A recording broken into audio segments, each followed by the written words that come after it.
Allison Verhalen here with AV Writing Services, and today I want to talk to you about Google's EAT standards. EAT stands for Expertise, Authority, and Trustworthiness.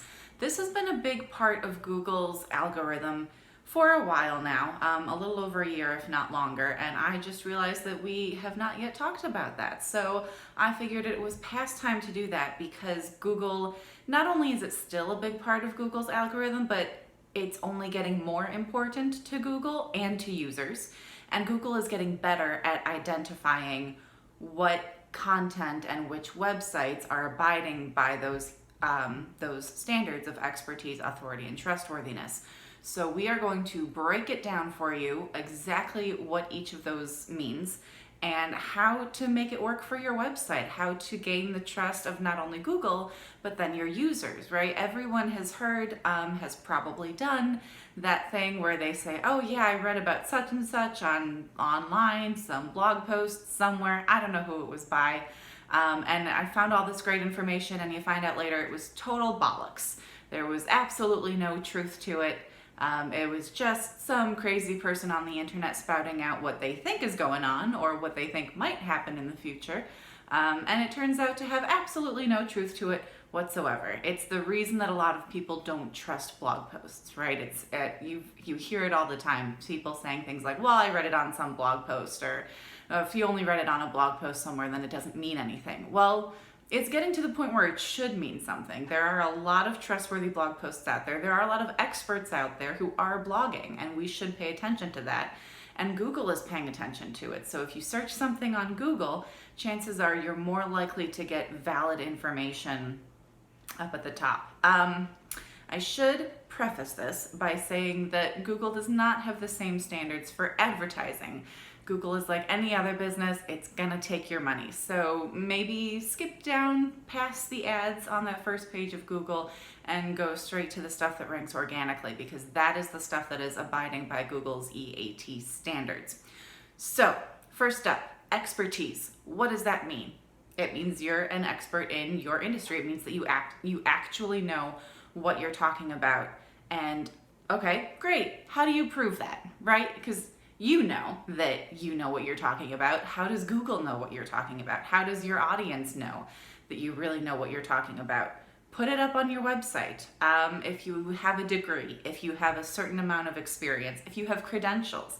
SEO, for example, there is no degree for SEO or content marketing yet, but if someone has a certification from someone that you trust in SEO, then that is something to take into account. SEMrush, for example, provides SEO certifications, and I think Google also provides certifications, and Google loves SEMrush. It ranks really highly. It has a very high domain authority. So if you can link your website and your content to SEMrush, that's going to make you look better.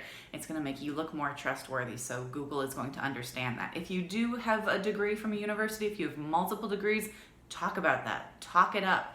At the very least, you should have an author page for everyone who writes on your website. If it's just you, then make sure that you have a page on your website that just talks about you and all of your awesome credentials. If you have guest bloggers, if you have other people on your team who blog for your website, then again, each and every one of those should have their own author page on your website with all of their credentials. And ideally, you should have a little bio that goes with each blog post that they write.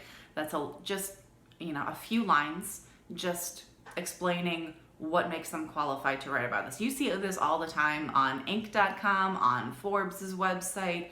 They have all this great information. It's very valuable. How do you know you can trust it? Because they have that little bio, usually at the top, of this is so-and-so, this is who this person is, this is their credentials, this is their experience in this particular industry, so that you know that you can actually trust the content that you're reading. So if you're hiring someone like me, it's usually ghost written for your website. So the author listed on your blog post would usually be you or someone on your team. And of course you would review the content to make sure that there are no inaccuracies. So you can stand by everything that is on your website. So that is expertise. Next up is authority. This one is a little more difficult because it has to do with what other people are saying about you online, and that's a little harder to control, isn't it? How do you get other people who maybe have never heard of you? It's kind of a catch-22, right? You write the content so that you can get in front of people and gain their trust, but you have to gain their trust and get them to see you as an authority in order to show up on Google. So it's a bit of a catch-22. So there are ways around it. First of all, identify some influencers, not necessarily in your industry, but maybe in related industries. You never want to get a backlink from a direct competitor because they're not going to give you a link, because they're going to look at you and go, this person's competing with me. No, I'm not going to link. I'm not going to drive traffic to their website. But for a financial planner, for example, maybe you want to link to someone who sells insurance. If you don't sell insurance, but it's part of the financial plan that you're recommending people do, and maybe you want to be able to link them to someone who does sell insurance, and maybe you want to strike up that partnership so you can drive traffic to each other's websites. That would be mutually beneficial for both of you. So that is one example of reaching out to someone and saying, hey, I see you've got this great content. Maybe there's a broken link. There's a great browser extension called Check My Links. You can get that installed on your browser, and when you look at other people's content, you can run Check My Links and check for broken links. So you can reach out to someone and not just say, hey, I think your content is great. You should check out my content. Please link to my content. That doesn't give them a reason to link to your content, but if you give them a reason that benefits them, such as, this, I saw you wrote about this, I wrote about something kind of related to that, I noticed you have this broken link, maybe you want to replace that broken link with my link over here. That benefits them. That is a clear reason why they should do it, to benefit them. Yes, people are selfish. I know we don't always want to admit it, but we're living in a very busy world right now. We're pressed for time from all sorts of directions, especially now during pandemic times. So what's in it for me? That's what everyone is always asking themselves. What's in it for me? So tell them what's in it for them. Give them a reason that benefits them, that they should help you out. And then return the favor. Offer to link back to their website the next time you write about something that's related to what they do. So it's a back and forth. Just directly reaching out to those people is great. Guest blogging used to be a great way to get backlinks, and Google caught on to that because people were doing it as part of their strategy, right? They had these partnerships with people. They were guest blogging all over the place. They were for every guest post that they wrote, they would get a link back to their website, and Google doesn't like that anymore. Now Google wants you to tag each of those links from a guest post as a no-follow link. That does not mean that the link does not work. If someone reading the blog post clicks on that link, they will still go back to your website. So it is still a great way to drive traffic organically back to your website. What that no-follow tag means is that Google won't follow that link. Google will ignore that link, treat it like it doesn't exist. So that's not going to count towards your SEO. But like I said, it could be a great way to drive traffic organically to your website. Again, if you're posting on websites that are in related industries, but are not directly competing with your own website, then again, there's a reason for them to buy from both the person running the website that they're reading, as well as to buy from you if they are in a position to do so, and if it makes sense for the position they are in at that time. So guest blogging can still be a great way to increase your visibility. Also, if you're guest blogging on websites that have a lot more traffic than yours, and you get in front of those people and they get to recognize your name and your face and maybe even your company's name, that's gonna have results. It's gonna take some time, but it does drive results. And like I said, having that link back to your website can drive organic traffic back to your website. The other thing about authority is that it does not necessarily require links. If people just mention your company or your name in their content without necessarily linking back to you, that's still going to look good to you. Google is getting very smart. Google will still register that and say, okay, this person is getting talked about over here. That's good. Now, keep in mind that just like Google ranks your website as a trustworthy site or not a trustworthy site, it's doing that with every website. So if there's some website out there that's pushing out garbage content and Google does not like it, and that website links back to yours, that can actually hurt your SEO, because Google figures birds of a feather flock together, right? If this garbage website is linking back to your website is probably garbage. So it's not gonna help your SEO at all. It could actually hurt your rankings. The good news is there is a way around this. There are a bunch of tools out there. SERPstat is the one I use. Again, SEMrush has one. There are a bunch of tools out there where you can control your backlinks. And if someone links to your website and you don't want them to because it's a garbage website, then you can say, nope, don't allow this to be part of my backlink portfolio, so to speak. And then Google won't pay any attention to it.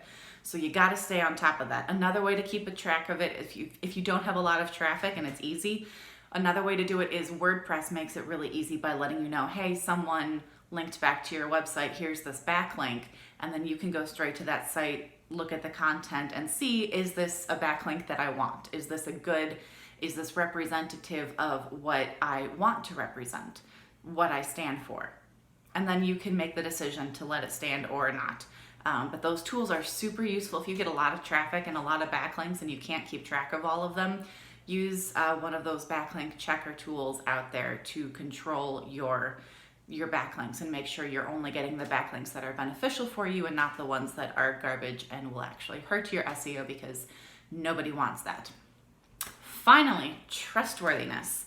Are you trustworthy? This is where blogging comes in, because again, pushing out content on a regular basis shows that you're trustworthy. When people read your content and get the tips out of it, you should always have those actionable tips that people can use in your blog post so that they can go out and use them in their own day-to-day life and then come back and say, yes, this was great, I want more, I'm going to go ahead and hire you.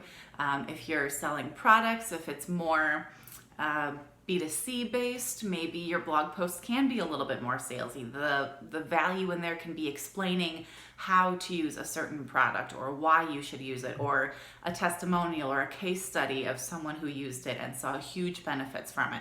Those are all great ways to drive traffic to your website and to gain that trust, right? Those testimonials are a great way to gain trust. And again, Google is going to pay attention to all that. Google is getting much better about that. So blog consistently, have a schedule. If you have a ton of content out there and it's all getting published on the same day and then getting left alone for months or even years and there's no new content, Google's not going to trust that you're even paying attention to the website anymore. And neither will your audience. So blog on a consistent basis, come up with a schedule, stick to the schedule. If you're doing it for yourself, I always recommend at least once a week, preferably. But I would say absolutely no less than once a month. If you can't do once a week, do twice a month, or at the very least once a month. That is my absolute bare minimum. If you're doing it yourself, make sure that it's an amount of time that you can stick to, even when you get busy. Make it part of your schedule so that you know that by this date you have to have a blog post up on your blog, ready, it's published, it's out there. And then have a plan to distribute it in your newsletter, on social media, etc. So have that worked into your schedule. If you're hiring a professional to do it like myself, again, come up with a schedule. Say, I need this blog post by this date. And in that case, the frequency might depend on your budget. If you can only afford once per month, then you only do one or two per month. If you can afford to do one every week, then do one every week. But it has to be consistent. Quality matters, and that's where the expertise and authority come in, but consistency also really, really matters. So that's it. That's everything you need to know about Google's EAT standards, EAT. If you have any other questions, reach out to me. You can reach me directly at info@avwritingservices.com. All of our great information is at avwritingservices.com. You can check us out there. Otherwise, have a great week. Happy marketing.